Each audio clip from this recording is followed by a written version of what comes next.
तो hello everyone. तो जो हमने सीरीज स्टार्ट की थी पीवाईक्यू सीरीज, आज उसका ये 6th लेक्चर है। ठीक है, इसके पहले आपको 5 लेक्चर प्रोवाइड कर दिए गए हैं।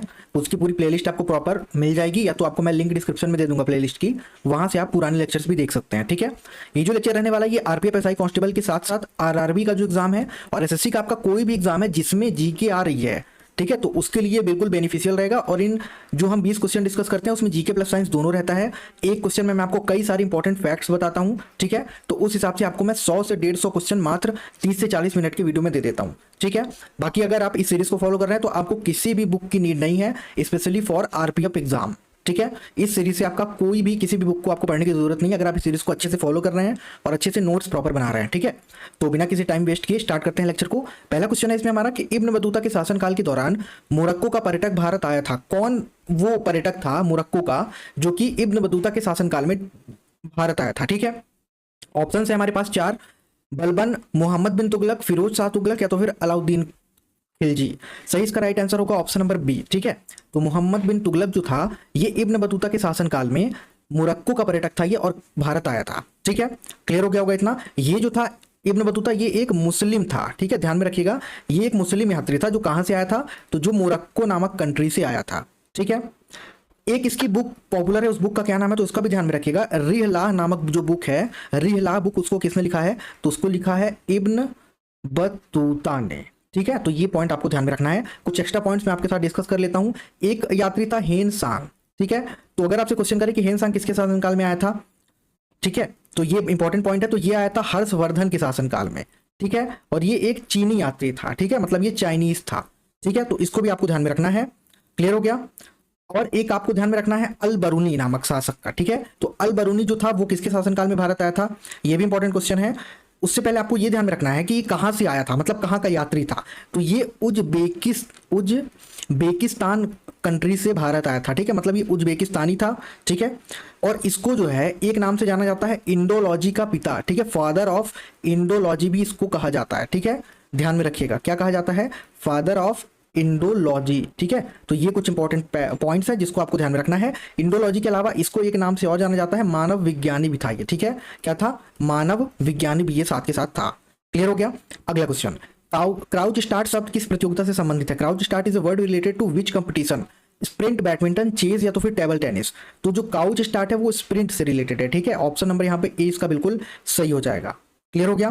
कुछ इंपॉर्टेंट वर्ड्स, जैसे अगर मान लीजिए आपसे पूछे कि कबड्डी में कौन कौन से इंपॉर्टेंट वर्ड्स हैं, ठीक है, जो कि आपको ध्यान में रखना है, तो कबड्डी में एक तो आपको ध्यान में रखना है रेडर, आपने सुना भी होगा, डिफेंडर, ये भी कबड्डी में यूज होता है। और कौन सा यूज होता है, एक होता है यूज बोनस, ये भी कबड्डी में यूज होता है। ठीक है, कैंट शब्द भी कबड्डी में यूज होता है, और डू और डाई, ठीक है, डू और डाई ये भी कबड्डी में यूज होता है। कबड्डी के बाद अगर आपसे मान लीजिए चेस का पूछेगा कि शतरंज में कौन कौन से यूज होते हैं, तो चेकमेट शब्द आपने सुना होगा। ठीक है, वो शतरंज यानी चेस में यूज होता है। ठीक है, प्यादा जो होता है वो एक इसकी वो होता है, पार्ट होता है, और बिशप करके वर्ड होता है वो भी इसका ही होता है, चेस का। ठीक है, और कैसल नामक वर्ड भी चेस में होता है ना। और क्या होता है, तो और क्वीन, किंग, ये सभी इसी में होता है ना, क्वीन भी होता है चेस में। अगर आप चेस खेलते होंगे तो आपको सारी चीज़ें पता होगी। ठीक है, उसके बाद बैडमिंटन का आपको ध्यान में रख लेना है कुछ, क्योंकि बैडमिंटन के कई बार पूछे जाते हैं। तो बैडमिंटन में कौन कौन से वर्ड यूज होते हैं, कॉक, हाँ, शटल कॉक वर्ड यूज होता है, वो बैडमिंटन का है। ठीक है, स्मैश वर्ड यूज होता है, वो भी बैडमिंटन से है। ठीक है, और कौन सा,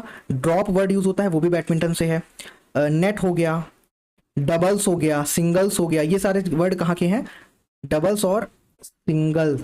ठीक है, तो ये सारे बैडमिंटन में यूज होते हैं। ठीक है, तैराकी में कौन कौन से वर्ड यूज होते हैं ये भी ध्यान में रख लीजिएगा। तो तैराकी में फ्री स्टाइल यूज होता है।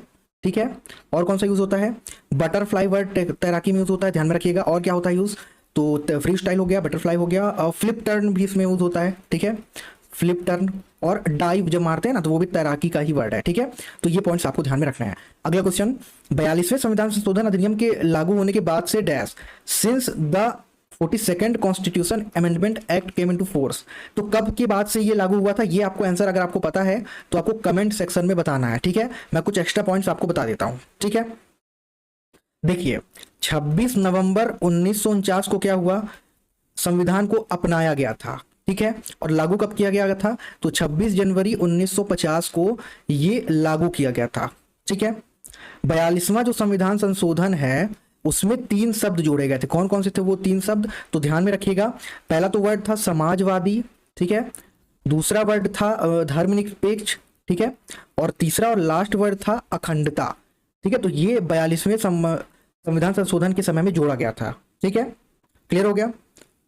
चलिए अगला क्वेश्चन, प्रति इकाई मिश्रण में इकाई आयतन में प्रति इकाई आघातों की संख्या कितनी है? What is the number of concussions per unit in the volume unit mix, ठीक है। तो ऑप्शन है हमारे confusion displacement, combination velocity, confederate force, या तो फिर कोलैप्स फ्रीक्वेंसी। तो क्या होगा इसका सही आंसर?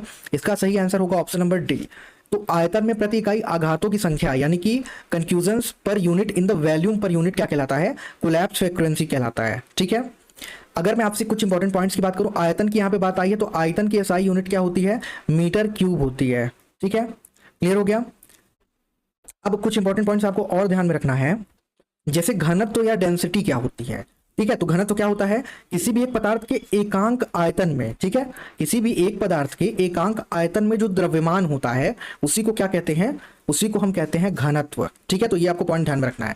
और एक पॉइंट आपको ये ध्यान रखना है कि एक समतल के द्विआयामी आकार के परिमाण को किसी भी समतल के द्विआयामी यानी कि डायमेंशन, 2 डायमेंशन कह सकते हैं इसको, द्विआयामी आकार के परिमाण को, ठीक है, आकार के क्या परिमाण को हम क्या कहते हैं? क्षेत्रफल कहते हैं, ठीक है। तो ये भी आपको ध्यान में रखना है, ठीक है। अगला क्वेश्चन, आग से दिखाई देने वाले सूर्य को क्या कहते हैं? The sun visual from the eye is called प्रकाश मंडल, लिथोस्फीयर, एटमॉस्फेयर, लोनोस्फेयर, क्या कहते हैं? Ionosphere, sorry. तो इसका राइट आंसर होगा हमारा ऑप्शन नंबर ए, प्रकाश मंडल, ठीक है। तो आग से दिखाई देने वाले सूर्य के प्रकाश, सूर्य को हम क्या कहते हैं? प्रकाश मंडल कहते हैं, ठीक है। चलिए कुछ इंपॉर्टेंट पॉइंट्स मैं आपको बता देता हूं। एक होता है हेलियोस्कोप, ये क्या होता है? हेलियोस्कोप। तो हेलियोस्कोप सबसे पहले कब यूज किया गया था? 1578 में यूज किया गया था, ठीक है। सो इसका यूज किसके लिए किया जाता है? सूर्य और सूर्य के धब्बों के निरीक्षण के लिए, ठीक है। सूर्य और जो सूर्य पे धब्बे हैं जो उनके निरीक्षण के लिए किया जाता है, ठीक है। सबसे पहले हेलियोस्कोप का यूज किसने किया था? तो बेनेटेटो ने किया था, ठीक है। बेनेटेटो, इसका पूरा नाम था बेनेटेटो कैस्टेली ने किया था, ठीक है। तो ये आपको ध्यान में रखना है। अब इंपॉर्टेंट पॉइंट मैं आपको बता देता हूं कुछ और, जैसे कि अगर आपसे पूछे कि सबसे निकटतम तारा सूर्य के बाद में, अगर सूर्य के अलावा पूछे कि सबसे निकटतम तारा कौन सा है जो कि हम आंख से देख सकते हैं, तो वो है प्रॉक्सिमा सेंचुरी, ठीक है। कौन सा है? Proxima Centauri. तो ये आपको ध्यान में रखना है, क्लियर हो गया। अगर आपसे पूछे कि जो फोटोस्फीयर होती है हमारी, उसका तापमान कितना होता है? फोटोस्फीयर का तापमान अगर आपसे पूछे तो वो कितना होता है? ध्यान में रखिएगा, ये 6000 डिग्री सेल्सियस होता है, ठीक है। बाकी तो ये आपको पता होगा कि सूर्य का प्रकाश पहुंचने में कितना टाइम लगता है पृथ्वी तक, पता होगा सबको। अगर नहीं पता है तो बहुत आप पीछे हैं। सूर्य का प्रकाश पृथ्वी तक पहुंचने में 8 मिनट 20 सेकंड का समय लगता है, ठीक है। अगर आपसे पूछे कि चंद्रमा का प्रकाश पहुंचने में पृथ्वी तक कितना समय लगता है, तो 1.3 सेकंड का समय लगता है, ठीक है। और ये जो सूर्य होता है ना, सूर्य अपनी हाइड्रोजन नाभिक के नाभिकीय संलयन द्वारा, ठीक है, तो इस नाभिकीय संलयन द्वारा काम होता है इसमें, ठीक है। जो हाइड्रोजन होता है इसमें नाभिक के नाभिकीय संलयन द्वारा हीलियम में उत्पन्न करता है। नाभिकीय संलयन से किसमें उत्पन्न करता है? हाइड्रोजन से किसमें उत्पन्न करता है? हीलियम में उत्पन्न करता है, ठीक है। तो ये भी आपको पॉइंट ध्यान में रखना है, क्लियर हो गया। अगला question, Melbourne cricket club MCC का मुख्यालय कहां स्थित है? Where is the Melbourne cricket club MCC headquarters located? 4 option है, वॉशिंगटन, लंदन, बीजिंग या तो फिर सिडनी। तो सही जवाब होगा इसका ऑप्शन नंबर बी, लंदन में, ठीक है। तो जो मेलबर्न क्रिकेट क्लब है एमसीसी, उसका हेडक्वार्टर कहां है? लंदन में स्थित है, क्लियर हो गया। इसको एक नाम से जाना जाता है, द जी के भी नाम से इसको जाना जाता है, ध्यान में रखिएगा, ठीक है। ये जो है ऑस्ट्रेलियाई क्रिकेट स्टेडियम है, क्लियर हो गया, ठीक है। कैसा स्टेडियम है ये? ऑस्ट्रेलियन स्पोर्ट्स स्टेडियम है, ठीक है। तो ये आपको ध्यान में रखना है। और इसमें कुछ मैं आपको इंपॉर्टेंट पॉइंट बता देता हूं। ये जो है ये वर्ल्ड पे, ठीक है, कितने में? वर्ल्ड में 11वें नंबर पे आता है, ठीक है, ठीक है। और क्षमता के हिसाब से अगर मैं कैपेसिटी के हिसाब से बारे में बात करूं तो कितने नंबर पे आता है? 2nd नंबर पे आता है, ठीक है। आईसीसी का आपने नाम सुना होगा, तो आईसीसी का मुख्यालय अगर आपसे पूछेगा तो कहां है आईसीसी का मुख्यालय? दुबई में है। दुबई कौन सी कंट्री में है? यूनाइटेड अरब एमिरेट्स में है, ठीक है। इसके वर्तमान में प्रेसिडेंट कौन है? Sorry, president. तो वर्तमान में इसके प्रेसिडेंट हैं ग्रेग बार्कले, ठीक है। कौन है? ग्रेग बार्कले आईसीसी के प्रेसिडेंट है इस समय पे, ठीक है। समझ में आ गया इतना? चलो अगला क्वेश्चन, बुद्ध का वास्तविक नाम क्या था? What was the real name of Buddha? Siddharth, चना, रिवीजन, कथक। 4 ऑप्शन है हमारे। ऑप्शन आपको पता होगा सबको, ऑप्शन नंबर इसका ए करेक्ट हो जाएगा। तो बुद्ध का वास्तविक नाम सिद्धार्थ था, ठीक है। चलिए गौतम बुद्ध जी के बारे में मैं आपको कुछ इंपॉर्टेंट पॉइंट्स बता देता हूं। देखिए, वास्तविक नाम तो इनका सिद्धार्थ है, आपको पता हो गया। इन्होंने अगर पूछेगा कि गृह त्याग कब किया था, कितने एज में किया था, तो 29 साल की एज में इन्होंने अपना गृह त्याग यानी कि घर छोड़ दिया था, ठीक है। समझ में आ गया? इस घटना को क्या कहते हैं? ध्यान में रखना, इस घटना को महाभिनिष्क्रमण कहते हैं। ठीक है, क्या कहते हैं? महाभिनिष्क्रमण। आपसे क्वेश्चन ये कर सकता है कि गौतम बुद्ध ने महाभिनिष्क्रमण कब किया था? तो 29 वर्ष की एज में किया था। ठीक है, इन्हें ज्ञान की प्राप्ति कहां पर हुई थी? ज्ञान की प्राप्ति ध्यान में रखना, तो बोध गया में हुई थी। ठीक है, और किस पेड़ के नीचे हुई थी? ये भी कई बार क्वेश्चन करता है, तो पीपल के पेड़ के नीचे हुई थी। ठीक है, अगर आपसे पूछेगा कि इन्होंने अपना पहला उपदेश कहां दिया था, तो इन्होंने अपना पहला उपदेश सारनाथ में दिया था। ठीक है, कहां दिया था? सारनाथ में। कितने शिष्यों को दिया था? तो 5 शिष्यों को दिया था। ये भी पॉइंट ध्यान में रखने वाली बात है। ठीक है, इस घटना को किस नाम से जाना जाता है? तो इस घटना को जाना जाता है धर्मचक्र प्रवर्तन के नाम से। किस नाम से? धर्मचक्र प्रवर्तन के नाम से। ठीक है, और अगर आपसे पूछे कि इनकी मृत्यु कब हुई थी, ठीक है, ये भी क्वेश्चन कर सकता है, तो इनकी मृत्यु कब हुई थी? 483 ईसा पूर्व में। कहां पे हुई थी? तो कुशीनगर में हुई थी। ठीक है, ये भी पॉइंट ध्यान में रखने वाली बात है। और इस घटना को किस नाम से जानते हैं? जो मृत्यु होती है, इसको जाना जाता है महापरिनिर्वाण के नाम से। ठीक है, ध्यान में रखना। ये ऐसे ही वर्ड आपसे पूछेगा कि बुद्ध का महापरिनिर्वाण कब हुआ, तो उसका मतलब है कि मृत्यु कब हुई। ठीक है, ये किस वंश से संबंधित थे? तो ये शाक्य वंश से संबंधित थे। ठीक है, इनके पिता का क्या नाम था? तो पिता का नाम इनके था सुद्धोधन। क्या था? सुद्धोधन। और माता का अगर पूछेगा तो माता का नाम था माया। ठीक है, माया देवी है तो माया। ठीक है, तो ये पॉइंट आपको ध्यान में रखना है। अगला क्वेश्चन, यदि किडनी ठीक से काम नहीं कर रही है तो यूरिया की अतिरिक्त मात्रा जमा हो जाती है, इस स्थिति को क्या कहते हैं? Inflammation, kidney deterioration, kidney stones, uraemia. क्या होगा सही जवाब? ऑप्शन नंबर इसका डी करेक्ट होगा। ठीक है, तो यहाँ पे डी सही हो जाएगा। यूरिया की अतिरिक्त मात्रा जब जमा हो जाती है तो उसको हम क्या कहते हैं?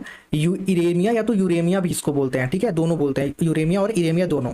देखिए, अगर मैं अच्छे से आपको बताऊं यूरेमिया क्या होती है, तो गुर्दा जब खराब हो जाता है तो गुर्दे की खराबी के कारण रक्त यानी कि जो ब्लड होता है, ठीक है, रक्त के संचय को ही हम क्या बोलते हैं? यूरेमिया बोलते हैं। ठीक है, इससे क्या होता है? यहाँ पे यूरिया की मात्रा कोशिकाओं में ज्यादा हो जाती है। ठीक है, यूरिया की मात्रा कोशिकाओं में जो हमारे सेल्स होते हैं उसमें ज्यादा हो जाती है, इस वजह से ये होता है। ठीक है, एक होता है डायलिसिस। आपने सुना होगा डायलिसिस क्या होता है ना, कि जिसकी किडनी खराब होती है उसका डायलिसिस होता है। तो डायलिसिस क्या होता है? ये क्या होता है? जब गुर्दा हमारा ठीक से काम नहीं करता, ठीक है, तो गुर्दे के ठीक से काम ना करने की वजह से उसमें क्या होता है कि अपशिष्ट उत्पादों को निकाला जाता है। उसमें क्या होता है कि अपशिष्ट उत्पाद या तो कुछ तरल पदार्थ आ जाते हैं, ठीक है, गुर्दे में, तो उनको निकालने की प्रक्रिया, उनको क्या निकालने की प्रक्रिया को ही हम क्या कहते हैं? डायलिसिस कहते हैं। ठीक है, तो ये भी आपको पॉइंट बिल्कुल ध्यान में रखना है। ठीक है, डायलिसिस भी हो गया। एक आपको ध्यान में रखना है लार्डोसिस। लार्डोसिस क्या होता है?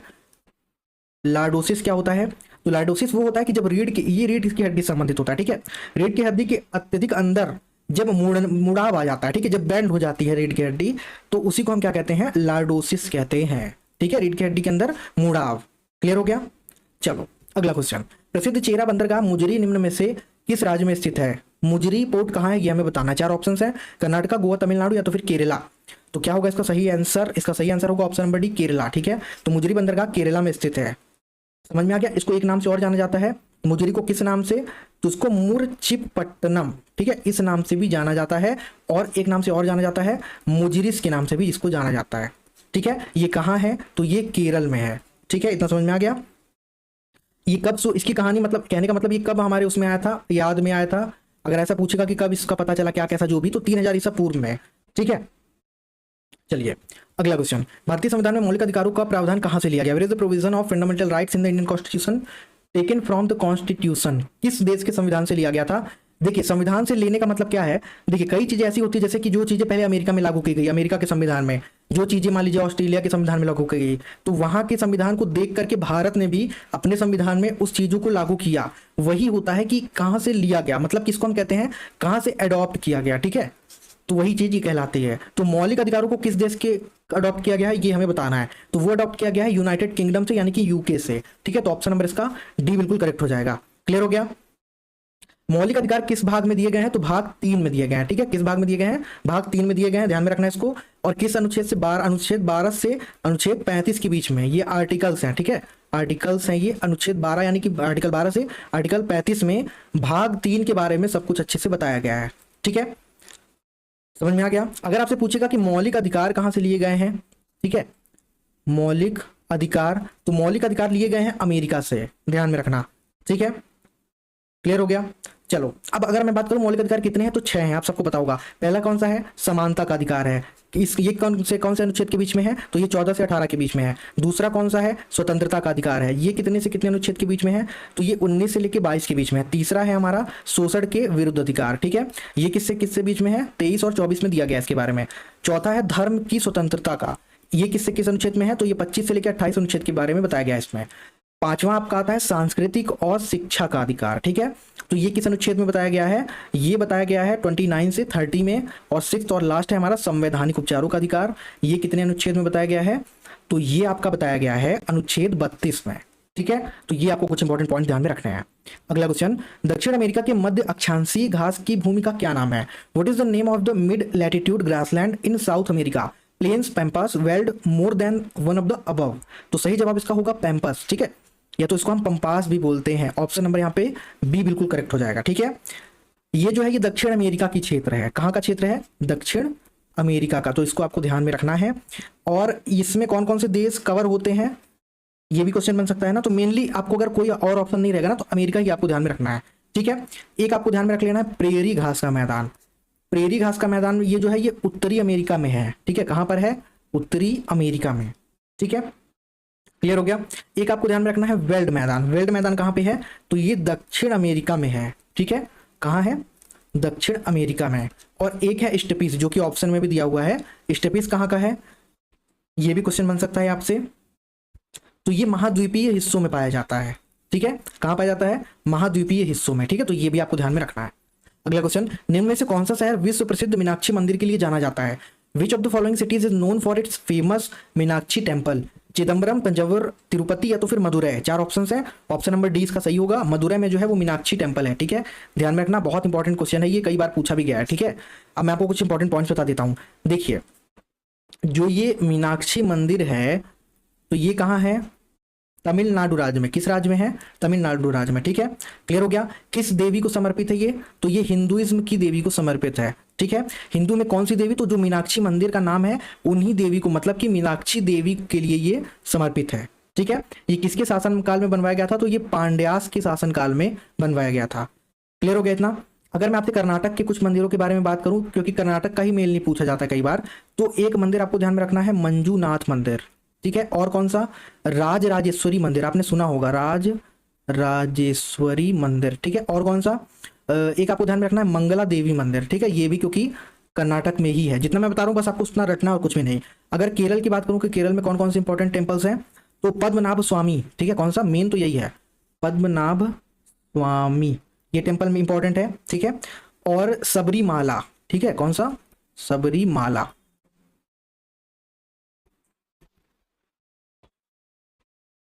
ठीक है, सबरीमाला टेम्पल भी केरला में ही स्थित है। अगर आपसे पूछे कि आंध्र प्रदेश में कौन कौन से टेम्पल हैं, आंध्र प्रदेश में तो वेंकटेश्वर मंदिर, ठीक है, वेंकटेश्वर मंदिर। और कौन सा, रंगनाथ मंदिर, ठीक है, ये भी आपका वहीं पर है आंध्र प्रदेश में। और कौन सा है, रंगनाथ मंदिर हो गया। श्री सैलम मंदिर, ठीक है, श्री सैलम, ठीक है। और कौन सा है, तो यही सारे आपको ध्यान में रखने हैं, ठीक है। अगला क्वेश्चन, भारत में श्वेत क्रांति के जनक कौन है? Who is the father of the white revolution in India? Varghese Kurien, M S Swaminathan, APJ Abdul Kalam, CN Rao. तो क्या होगा सही जवाब, सही जवाब इसका होगा option number A Varghese Kurien, ठीक है। तो भारत में श्वेत क्रांति का जनक किसे माना जाता है, वो माना जाता है, एक सेकेंड, हाँ, वर्गीस कुरियन को, ठीक है, इनको श्वेत क्रांति का जनक माना जाता है। इन्होंने जो इसके लिए प्रयोग किया था उस 1970 में क्रांति ये लाई थी, ठीक है।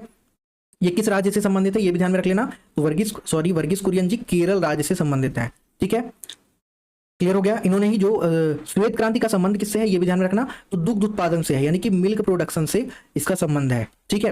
कुछ इंपॉर्टेंट पॉइंट्स मैं आपको फिर से बता देता हूं। देखिए ये जो है वर्गीस कुरियन, इनको मिल्क मैन के भी नाम से जाना जाता है, ठीक है।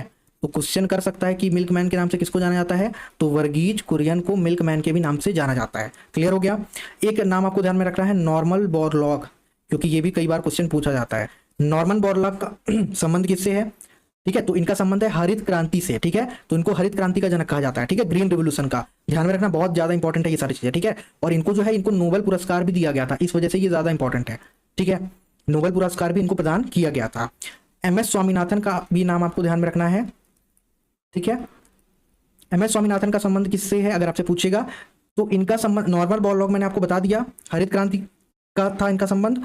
इनका एम एस स्वामीनाथन का भी संबंध हरित क्रांति से ही है, ठीक है। और ये जो थे ये अनुवांशिकी विद भी थे, ठीक है, ये भी आपको ध्यान में रखना है, मेन ये ध्यान में रखना है कि हरित क्रांति से संबंधित थे, बस। अगला क्वेश्चन, क्या भारत में एक नया राज्य बनाया जा सकता है, can a new state built in India? तो देखिए इसका आंसर आप बिल्कुल तुक्का लगा सकते हैं, क्योंकि आपने देखा होगा आज़ादी के बाद कई राज्य भी स्थापित किए गए हैं। तो बिल्कुल आप यहाँ पे पहला ऑप्शन क्या है कि संविधान संघीय नहीं है, गलत। संविधान के अनुसार ऐसा नहीं किया जा सकता, गलत, क्योंकि किया गया है। ये संविधान के अनुसार हो सकता है, ये सही हो सकता है। संविधान में इस संबंध में कोई प्रावधान नहीं है, ये भी गलत। तो यहाँ पे आप एलिमिनेट करके भी आराम से आंसर को निकाल सकते हैं, ठीक है। क्योंकि संविधान में कई, अब जैसे 29वां राज्य आपका तेलंगाना था, है ना, तेलंगाना था कि नहीं था, तो इस वजह से मतलब कि स्थापित तो किया ही गया था।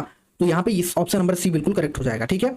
देखिए अगर आपसे क्वेश्चन ये करे कि संविधान में कितने तरीकों से संशोधन किया जा सकता है, तो संविधान में 3 तरीकों से संशोधन किया जा सकता है, ठीक है।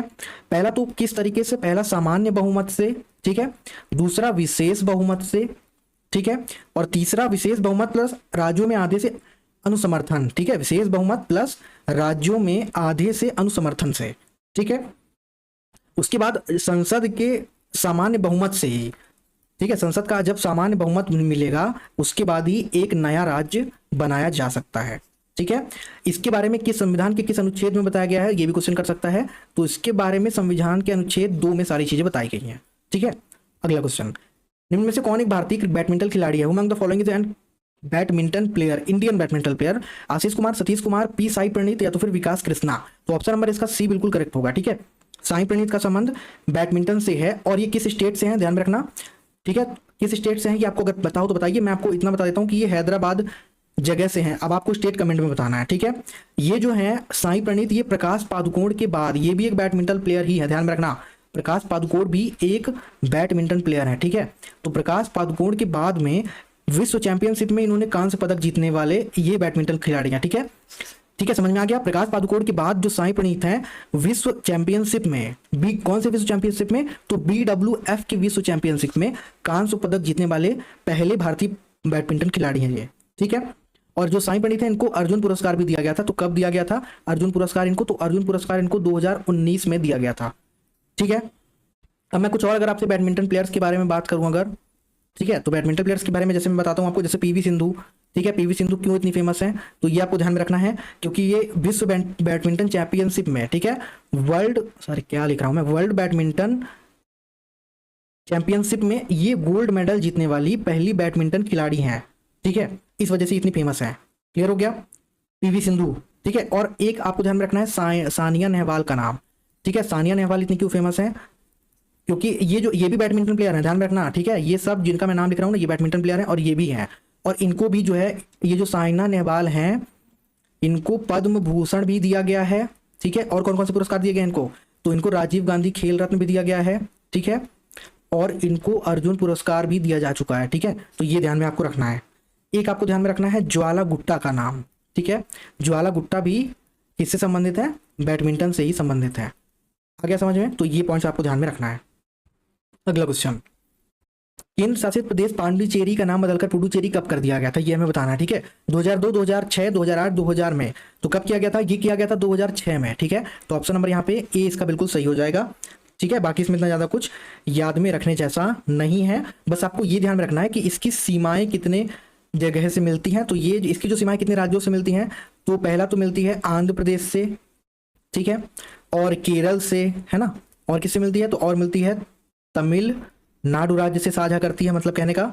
और हाँ बस इतना ही, ठीक है। तो इतने राज्यों के साथ ये सीमा साझा करता है, ठीक है। ये केंद्र शासित प्रदेश है। अगला क्वेश्चन, एक वर्ष में बजट सत्र की अवधि कितनी होती है? What is the duration of the budget session in 1 year? तो कितनी होती है बजट सत्र की ड्यूरेशन? तो वो होती है फरवरी से लेकर मई तक, ठीक है। तो ऑप्शन नंबर यहाँ पे ए इसका सही होगा, ठीक है। देखिए बजट सेशन सामान्यतः वर्ष में 3 होते हैं, ठीक है। कौन कौन सा? पहला तो होता है बजट सत्र, दूसरा होता है मानसून सत्र, और तीसरा होता है शीतकालीन सत्र, ठीक है। 3 सेशंस होते हैं। बजट सत्र कब से कब तक होता है, तो ये फरवरी से मई तक होता है, ध्यान में रखना। मानसून सत्र कब से कब तक होता है, तो ये होता है जुलाई से लेकर के सितंबर तक, ठीक है। और शीतकालीन सत्र ये होता है नवंबर और दिसंबर में। आ गया समझ में, ठीक है, क्लियर हो गया। बाकी ध्यान में रखना कि जो ये मानसून सत्र होता है ये बजट सत्र के 2 महीने के बाद में होता है, ठीक है। और जो शीतकालीन सत्र होता है ये सबसे छोटा सत्र होता है, ठीक है। सबसे छोटा सत्र यही होता है और ये शीतकालीन सत्र है। और ये इसमें आपको ये ध्यान रखना है कि संसद के दूसरे सत्र के दौरान विधायी कार्य की अनुपस्थिति की भरपाई करता है, ठीक है। दूसरे सत्र के दौरान जो विधायी कार्य की अनुपस्थिति होती है उसका क्या करता है, भरपाई यही करता है। कौन सा? शीतकालीन सत्र, ठीक है। अगला क्वेश्चन, निम्न में से कौन सी दुधारू पशुओं की नस्ल है? Which of the following is breed of milch animals? Hallikar, Nagori, Sahiwal, Hardawadi. क्या होगा सही जवाब? दुधारू पशुओं की नस्ल, तो इसमें से है साहिवाल। ठीक है, ऑप्शन नंबर यहाँ पे सी बिल्कुल करेक्ट हो जाएगा। ठीक है, साहिवाल के अलावा और कौन कौन सी होती हैं? तो गिर आपने सुना होगा, देवनी, ये सभी कैसी हैं? दुधारू नस्लें हैं। और लाल सिंधी भी दुधारू नस्ल है। ठीक है, जो लोग गांव के होंगे उनको ये सारी चीजें पता होगी। ठीक है, गिर देवनी, लाल सिंधी, गिर देवनी और लाल सिंधी और भी दुधारू वस्तु की गाय है। ठीक है, अगर मैं आपसे बात करूं कि जो साहिवाल नस्ल है, साहिवाल नस्ल ये कहाँ पाई जाती है मुख्यतः? तो ये मुख्यतः हरियाणा, उत्तर प्रदेश और मध्य प्रदेश में पाई जाती है। ठीक है, कहाँ कहाँ? हरियाणा, उत्तर प्रदेश और मध्य प्रदेश में पाई जाती है। एक होती है मालवी, तो मालवी कहाँ पाई जाती है? ध्यान में रखना, मालवी पाई जाती है मध्य प्रदेश में। ठीक है, इसका रंग कैसा होता है? तो इसका रंग होता है लाल खाकी। ठीक है, लाल होता है और खाकी होता है, और इसकी जो गर्दन होती है वो काली होती है। ठीक है, आ गया समझ में? एक होती है मेवाती नस्ल। मेवाती नस्ल कहाँ पाई जाती है? तो ये पाई जाती हैं हरियाणा और राजस्थान में और उत्तर प्रदेश में। ठीक है, कहाँ कहाँ? हरियाणा, राजस्थान और उत्तर प्रदेश में। ठीक है, तो ये सब आपको नोट करना है। क्लियर हो गया? और इनका जो अगर कलर पूछेगा तो इनका मेन कलर होता है सफेद। ठीक है, इनका मुख्य कलर क्या होता है? सफेद होता है।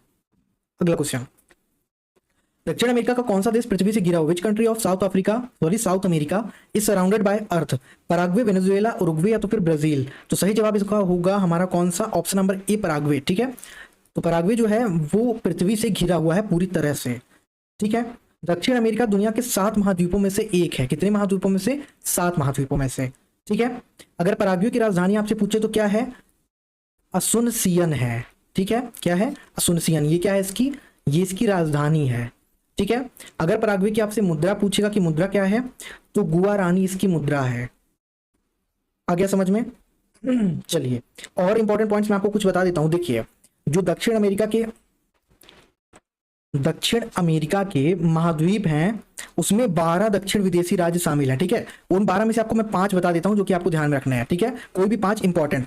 जैसे मान लीजिए पहला है अर्जेंटीना। ठीक है, ये कौन है? ये दक्षिण अमेरिका के 12 विदेशी, दक्षिण अमेरिका महाद्वीप में जो 12 दक्षिण के विदेशी राज्य हैं, 12 ये क्या है? दक्षिण के विदेशी राज्य। ठीक है, तो उनमें से मैं आपको 5 बता रहा हूं। ठीक है, अर्जेंटीना ध्यान में रखिएगा। एक आपको ध्यान में रख लेना है बोलीविया।